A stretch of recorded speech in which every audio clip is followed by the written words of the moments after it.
Hey, welcome to our channel. Make sure to subscribe and turn on the bell so you never miss our latest content. I had been buzzing all day, a frantic, shimmering energy that started in my chest and radiated out to my fingertips.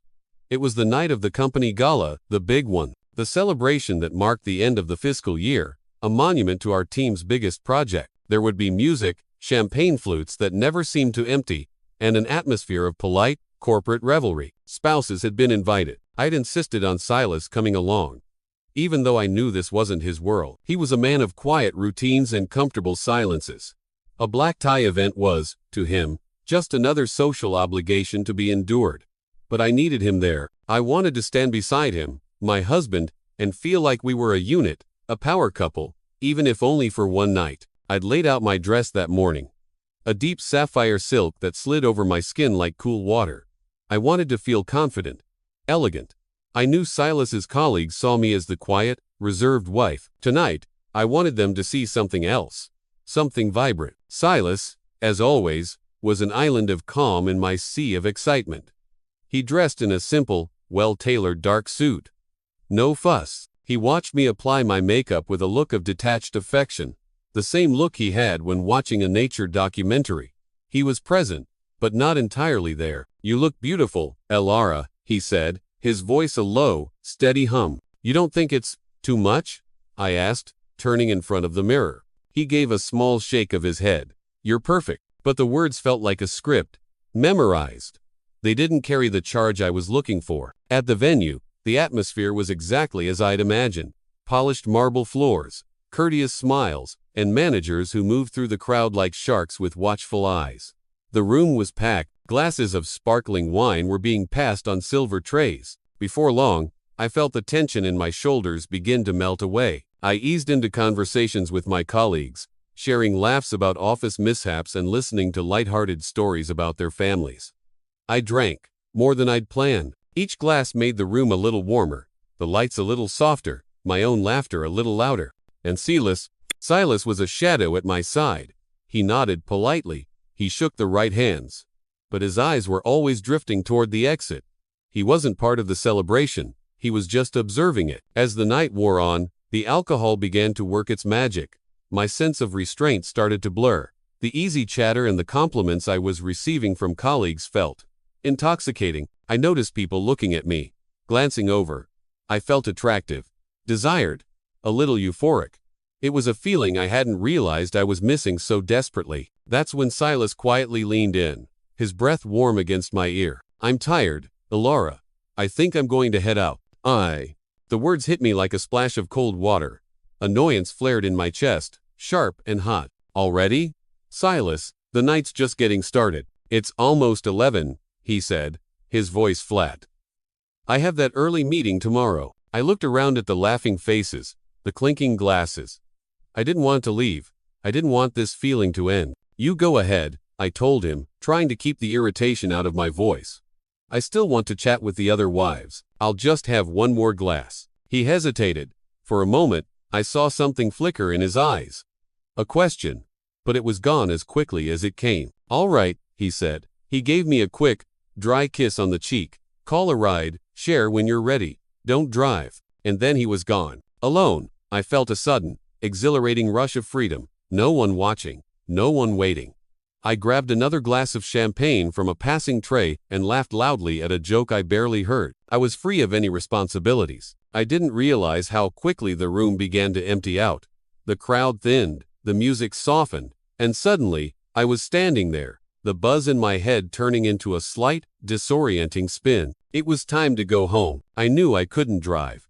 My heels felt unsteady on the marble floor, and my phone's screen swam before my eyes. I saw multiple unread messages from Silas. "Are you okay? Let me know when you're on your way. Elara?" I didn't bother reading them properly. My fingers fumbled as I opened the ride-share app I only used in emergencies. I ordered a private driver, the app confirming a black sedan would be there in 3 minutes. I stumbled outside into the cool night air, laughing to myself about something I couldn't even remember anymore. The world felt soft around the edges, malleable. When the car pulled up to the curb, I blinked several times, thinking the streetlights were playing tricks on me. The door opened, and he stepped out. "Reese," He wore a cap with the ride service logo, a dark jacket, and a badge clipped to his shirt. For a second, my brain refused to process it. Reese. Silas's best friend, the best man at our wedding. The man who was practically a brother to my husband. I covered my mouth and let out a loud, surprised laugh. It felt absurd. Impossible. Reese tried to smile, but it didn't reach his eyes. He looked visibly uncomfortable. Trapped, Elara, he said, his voice strained. What are the odds? He quickly explained. He'd lost his job at a tech startup a few months ago. He was doing this on the side, just to pay the bills until he found something new. Tonight was just another route among many.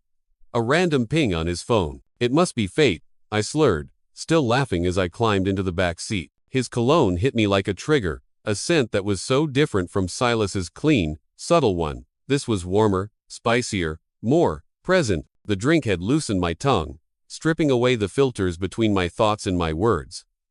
I started talking louder, more intimately than I should have. I always thought you were handsome, Reese, I said, my words tumbling out. Silas should be worried, leaving me all alone like this. He laughed nervously, trying to sidestep the comment. Silas knows you're in safe hands, but I didn't want to be safe. I wanted danger. My hand reached over the seat, and I touched his arm as he drove. I felt him tense beneath my fingers. No, really, you have the kindest eyes. Silas, he never looks at me that way anymore. Elara, maybe you should buckle up, he suggested, his voice tight. He glanced at the radio. Want some music? I wouldn't stop. The words were a torrent now, a confession I didn't know I was holding inside. I feel alive with you here, I whispered, leaning forward. My marriage, it's grown so cold. I need to feel something different. I didn't know what I was doing, but I didn't want to stop either. He pulled the car over on a quiet, tree-lined street. He turned in his seat, his face, a mixture of alarm, and something else. Something I couldn't read. He was trying to calm me down, to talk some sense into me, but I didn't want sense. I leaned in and kissed him. He resisted, just for a second. I felt his hands come up to my shoulders, as if to push me away. Elara, no, this is wrong, he muttered against my lips. You're married, to my best friend. We have a friendship, too valuable to throw away. But I persisted. You're alone, too, aren't you? I whispered. Life is made of moments like this, Reese. You know there's been something between us for a while. He stared straight ahead, through the windshield. He closed his eyes, muttered something I couldn't hear, and then, he gave in. What happened next was quick, confusing, and intense. I surrendered to the impulse, to the heat, to the reckless feeling of breaking every rule. We tumbled into the back seat, the engine off, the windows fogging up from our breath. And as soon as it was over, a terrible silence fell. The adrenaline faded, replaced by a hollow, sickening emptiness. I sat up, straightening my dress, trying to process what I had just done. The world came rushing back into focus, sharp and cruel. Reese stayed quiet, his face turned toward the steering wheel. He wouldn't look at me. Neither of us spoke. I grabbed the jacket he'd taken off and wrapped it around my shoulders. It still held his scent. Take me home, I said, my voice barely a whisper. The air in the car was icy, not from the open windows, but from the guilt that was already settling over us both, heavy as a shroud. He drove the rest of the way in complete silence. When he pulled up to my front door, I got out without looking back. My heart was pounding in my chest, and a bitter taste filled my mouth. I knew something deeply serious had been shattered that night, but I still didn't grasp the full extent. I walked into the house with heavy shoulders, the ground beneath my feet feeling fragile, as if it might give way at any moment. My body still carried the mingled scent of perfume and alcohol, and Reese's jacket, draped over my shoulders, was a silent, damning reminder of the mistake I had made. Silas was sitting on the couch, motionless. His face was rigid, his eyes locked on me as I walked in. His phone rested on the coffee table, but his full attention was fixed on his wife. The air in the house was a block of ice. I tried to smile, a weak, pathetic attempt to pretend this was just an ordinary, tiring night out. His expression didn't change. The silence that followed felt like a wall I couldn't cross. A soundproof room where my excuses would go to die. How was the party? He asked. His voice was flat, devoid of warmth, of interest. It was a formality laced with bitterness. I swallowed hard. The lump in my throat felt like a stone. It was good, I lied. I drank a little more than I intended. so I hired a designated driver, to be safe. He stared at me. Just stared. Why didn't you answer my calls? My messages? Oh, I said, trying to sound casual. My phone was in my purse. I was talking with some coworkers. I lost track of time. Each word seemed to dissolve in the air before it reached him. His gaze remained hard and steady, as if he were just waiting for me to finish the performance. Then, without another word, Silas stood up. He walked to the coffee table, picked up a tiny black flash drive, and plugged it into his open laptop. He clicked on a file. The screen immediately showed the inside of my own car. My blood didn't just run cold. It evaporated. Months earlier, at Silas's insistence, we had installed a dash cam. For safety, he'd said. A precaution I had thought was excessive. I'd even forgotten it existed. A tiny, silent witness mounted on my dashboard. A device that recorded everything video and audio. And now, that same camera had turned my secret into undeniable proof. The video started playing. My heart hammered against my ribs. I couldn't breathe. First, Reese appeared, opening the driver's door in his ride service uniform, getting in, adjusting the seat. Then, I came into view from the passenger side, laughing, my movements exaggerated by the alcohol. Our conversation began, casual at first, then quickly, intimate. I watched myself, my own voice, slurred and flirtatious, my own hand reaching out, touching him, my own words, crossing a line that should never have been crossed. I watched myself lean toward him and kiss him. On the recording, I could see Reese hesitate. I heard his muffled words, something indistinct, and then, I watched him give in. We disappeared into the back seat, out of the camera's view, but the audio was crystal clear. It captured everything. Sighs, fragmented phrases, moans, and afterward, a heavy, suffocating silence. Stop it, I begged, covering my face with my hands. Silas, please. Stop it. He did, but not out of pity. I had the sickening feeling he had already watched it. Many times. He slowly closed the laptop and looked up at me. There was no shouting. No outburst. Just a chilling, terrifying calm. His silence hurt more than any insult ever could. I went to use the car this morning, he said, his voice level, to pick up a package from the store. I noticed the dash cam was still on from last night. He paused. I decided to check the files. He looked at me, and for the first time, I saw the true depth of his pain. It wasn't anger. It was a profound, hollowed-out devastation. There was no accident, Elara, he said, his words precise and sharp as glass. No slip-up, just choices. A whole sequence of conscious decisions, one after another, leading straight to this. I tried to explain. To excuse. I was drunk. I didn't know what I was doing. I never planned any of it. Silas raised his hand, cutting me off. You took the lead, he said, his voice like ice. From the very beginning, Reese resisted before he gave in. Nothing about that was accidental. He took a breath, and his voice broke, just for a second. What hurts the most? It isn't just the sex. It's that it was with him, my closest friend, the best man at our wedding, the man who stood by me through everything. He looked at me, his eyes empty of everything I once knew. That is the point of no return. A double betrayal, from my wife, and from a bond I thought would last a lifetime. I was crying now, silent tears streaming down my face. I tried to move closer to him, to touch him. He stepped back as if my touch would burn him. That night destroyed any chance of trust between us, he said. Sleep in the guest room. He turned and walked upstairs to our bedroom. And he shut the door. The sharp sound of the click echoed in my mind like a verdict. Final. I woke up before my alarm even rang. My eyes burned, my throat was dry, and my head felt heavy with unshed tears and cheap champagne. Still in my pajamas, I wandered through the silent house. I was looking for Silas, for a chance to beg, to plead, but he was already gone. In the living room, on the coffee table where the laptop had been, was a manila envelope. It marked the beginning of the end.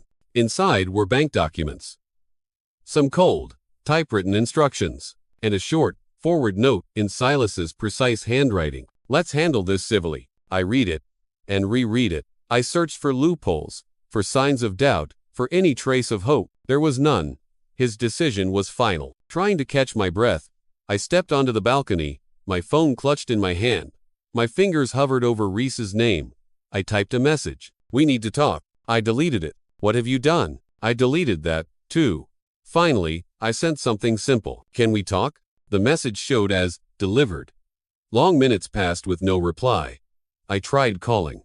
It went straight to voicemail. His voice, cheerful and familiar on the recording, was a ghost from another life. On impulse, I sent a voice note, my own voice trembling. Reese, I need to understand how you feel. I need to know if you're as shattered as I am. The message was marked as heard, but it was never answered. The feeling of abandonment hit me instantly. I was floating in a void created entirely by my own choices. That same afternoon, Silas came back home. He came only to collect a few belongings. I tried to speak to him, my words stumbling over each other, a pathetic mix of apologies and excuses. He remained silent. He moved through the house with a grim purpose, packing some clothes into a suitcase, his movements efficient and detached.